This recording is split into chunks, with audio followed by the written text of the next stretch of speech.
In my last video, we explored whether or not it might be a good idea for you to register your own LLC for buying and selling sports cards. Really, it's for any kind of reselling business. This is not really limited to only sports cards. It's just the focus that we're focusing on because it's a sports card channel. If you've already seen that video and you've made your decision, yes, I want to start a LLC, then this video is for you. If you have no idea what I'm talking about, then you might want to go back and check out that first video. It's kind of a better place to start than this one. Now in this video, I'm going to walk you through, once you've made the decision to open an LLC, I'm going to walk you through the steps I've recently just gone through on how to register the LLC, at least how it was for me. This was my process. It might be slightly different state to state. There's going to be a few different requirements in different places. State to state, there are different things. But it's actually, for me, a very simple process, much easier than I expected it to be. So let's get into this.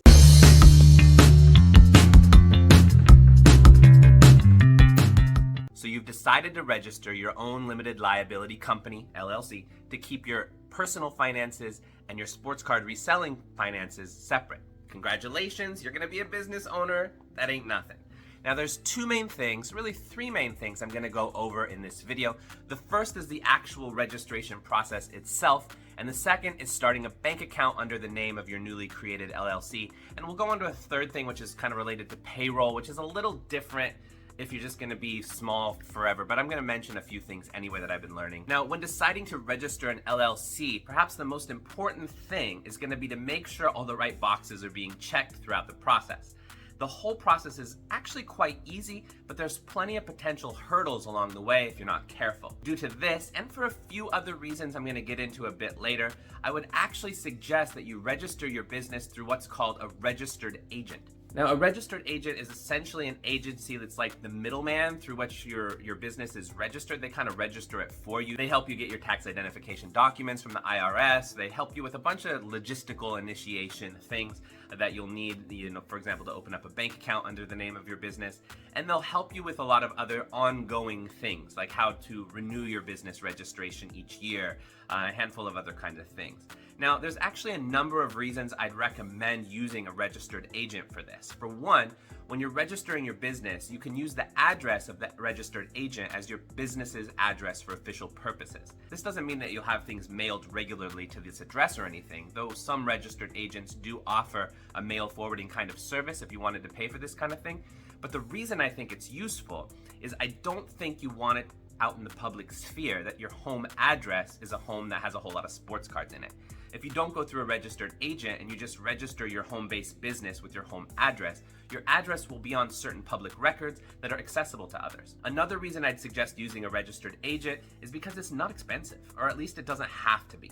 There are a lot of registered agents out there, and the cost can potentially vary pretty significantly from agent to agent, from agency to agency. And while there might be some little advantages here and there for getting one of the more expensive registered agent programs, in my research process, I didn't really see much of a reason to use anything beyond the most basic, inexpensive registered agent services.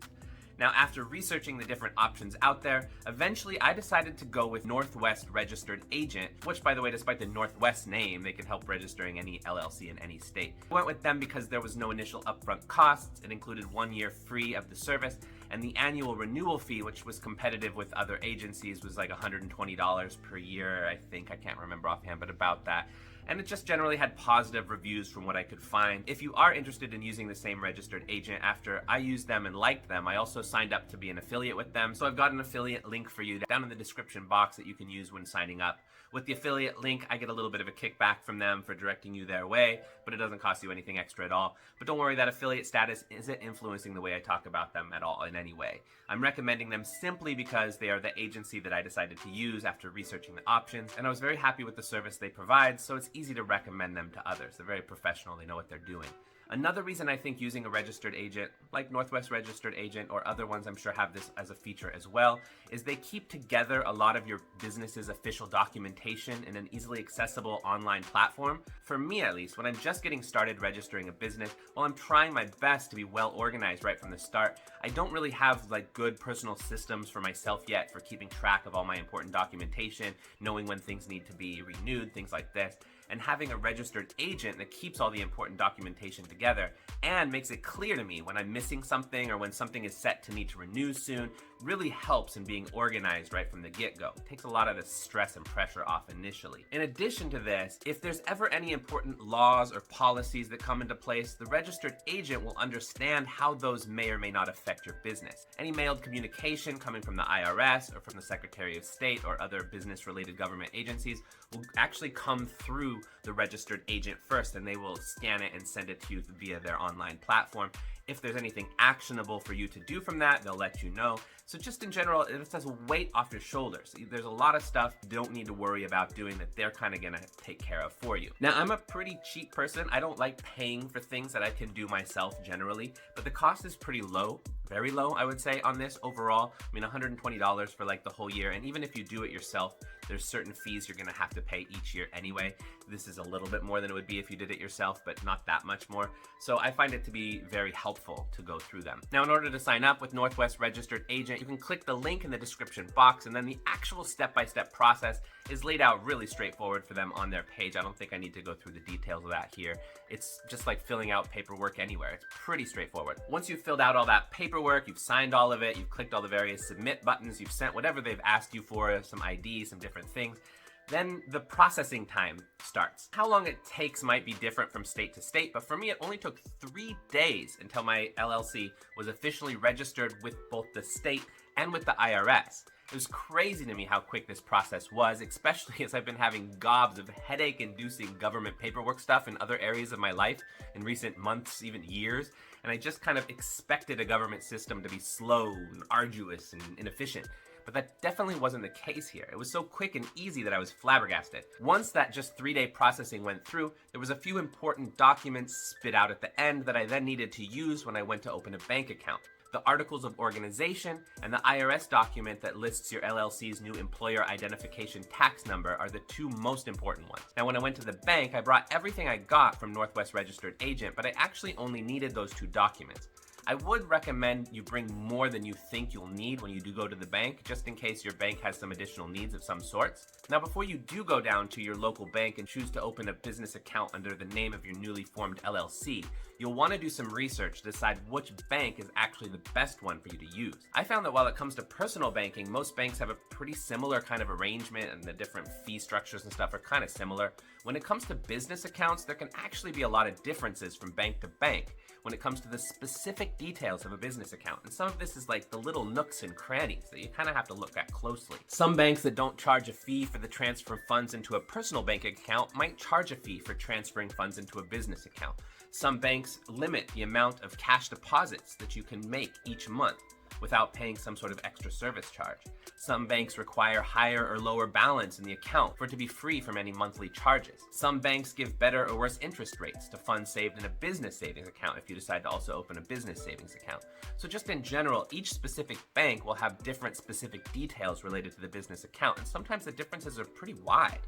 When I did my research, I essentially, for myself, I narrowed it down to 3 choices: Chase Bank, the Bank of America, and my local credit union.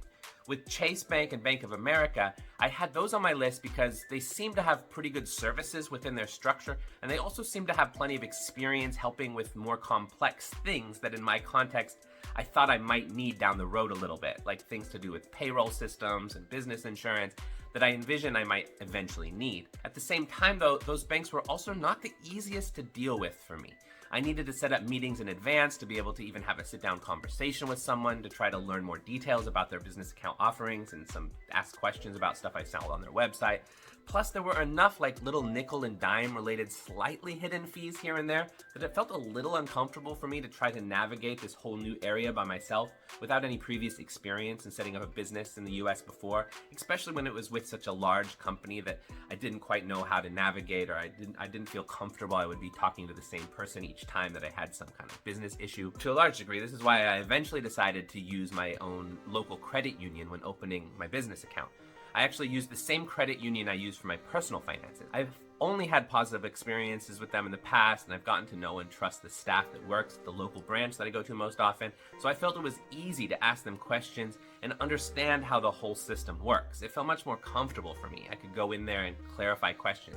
Also, credit unions are non-profit organizations, whereas something like the Bank of America, Chase Bank, these are private. They're trying to make money for their investors. So they nickel and dime different things. Their goal, their purpose is to make money for the investors. A credit union is a non-profit. Their goal is not quite like that. So the chances of them having hidden fees, they don't have as much incentive to hide things. So there were a few things that are more limiting by choosing the local credit union though, instead of one of those other larger banks. So for example, if my business eventually expands to hiring another person or several other people, the credit union doesn't have things like payroll systems of its own. It does collaborate with an external payroll company to help ease the process and make it kind of smooth, but it's an additional collaborator instead of just being something internal like it would have been if I had chose one of those bigger banks. Similarly, a lot of the bigger banks will have additional add-ons for business insurance that can be dealt with in the same process as opening your bank account, just or within the same building and things like this. Whereas with my local credit union, I have to do some of that stuff separately.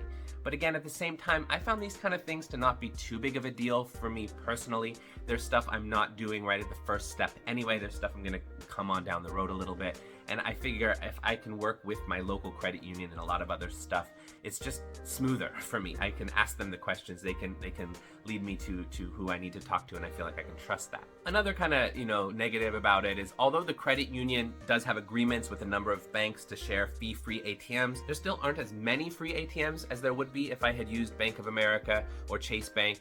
But I personally actually don't think that's too big of a deal, really. If I'm like at a card show and I want to take out a bunch more cash, most likely I'll still have a fee-free ATM nearby.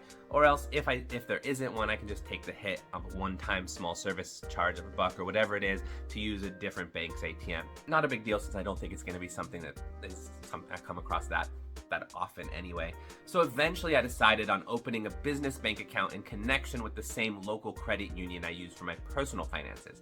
Once I made that decision, I just went in with my personal ID, as well as with the Articles of Organization document and the IRS Employer Tax ID number document that I got from Northwest Registered Agent, and the bank helped me open up a bank account pretty seamlessly.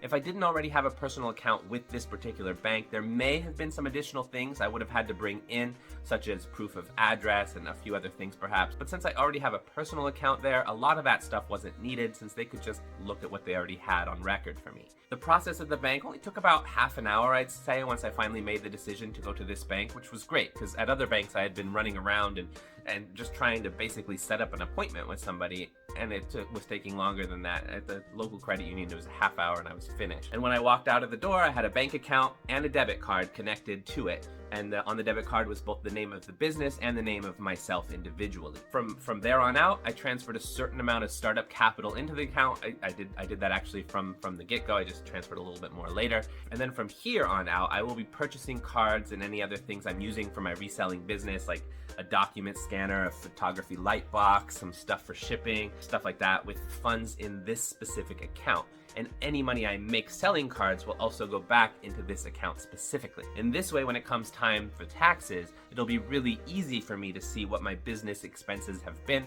and what both my gross and net profits have been.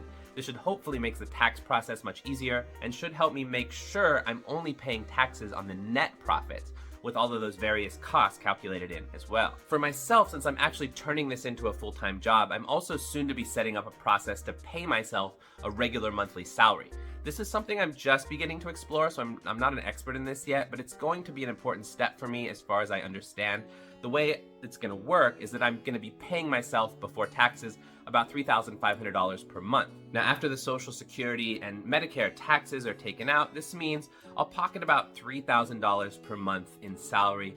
And by the way, the big part of the reason I'm doing this is to make sure I am paying into the Social Security system so that I can continue to accrue quarterly credits in that system and get a better payout when I retire. Because, I've been living abroad for so long, I haven't been paying into that system. I don't have very many credits. So as long as the system hasn't imploded by the time I'm retiring, this is just another way I'm paying into that system that I haven't been paying into. From the additional profits made by my business, I'll also pocket some of that as well as the owner of the LLC, but that's gonna not be part of this salary. That's the business profits, and those will be taxed in a different way. The way that payroll salary is taxed, the way that business profit salary is taxed is different. So there's a certain amount guaranteed. That's like if I had a regular job or whatever, I'd have a salary. That's what this is gonna look like. Even on paper, that's what this is gonna look like. So just like any other job would look. You have a job at your local Costco or whatever, and you get paid a monthly salary and they take out a certain amount. So this can be helpful if I, like in my personal finances, if in the future I want to get a car loan or a house loan or whatever. This is just one of those things that's just like this provable ongoing income. Just like it would look like if I had a job anywhere. The only difference here is I am the employer employing me as the employee, so I pay myself a salary. But it kind of makes sense when you think of it through the lens of making sure that you're separating your personal finances from your business account finances. Now for me, since I'm trying to make this a full-time business, this last step that I'm talking about here related to paying yourself a salary, this might not be necessary for you if you're just looking to create a basic level of kind of separation between personal finances and your money making from buying and selling sports cards. Just for a basic level of protection, you probably don't need to worry about doing this whole salary thing. This is something that might not be necessary for everybody. It's more for people who are trying to turn this into something closer to a regular kind of income generating job, like a part-time job or full-time job, whatever it might look like, but something that has a certain degree of regularity. Now again, I should say, as I did in my last video, don't take any of what I'm saying in this video as gospel. Please, I am not an expert. I am a newbie at all of this. I'm just a little bit more educated than I was before, since I've recently gone through this whole process for myself, but I started from scratch. So I'm not a business registration expert. I'm not a tax expert. I'm not a banking expert. I don't ever want to be an expert in any of those spaces either. In fact, they give me headaches. I am doing this video not because I love this topic, but because I'm hoping it's useful for you. And if it has been useful for you, let me know in the comments below. If you have any other additional knowledge or resources that you think might be useful to people who have watched this video and are interested in this topic, please also let us know, and maybe the comment section can be a useful go-to resource for all of us. Anyway, thanks all. Catch you in the next video. Peace.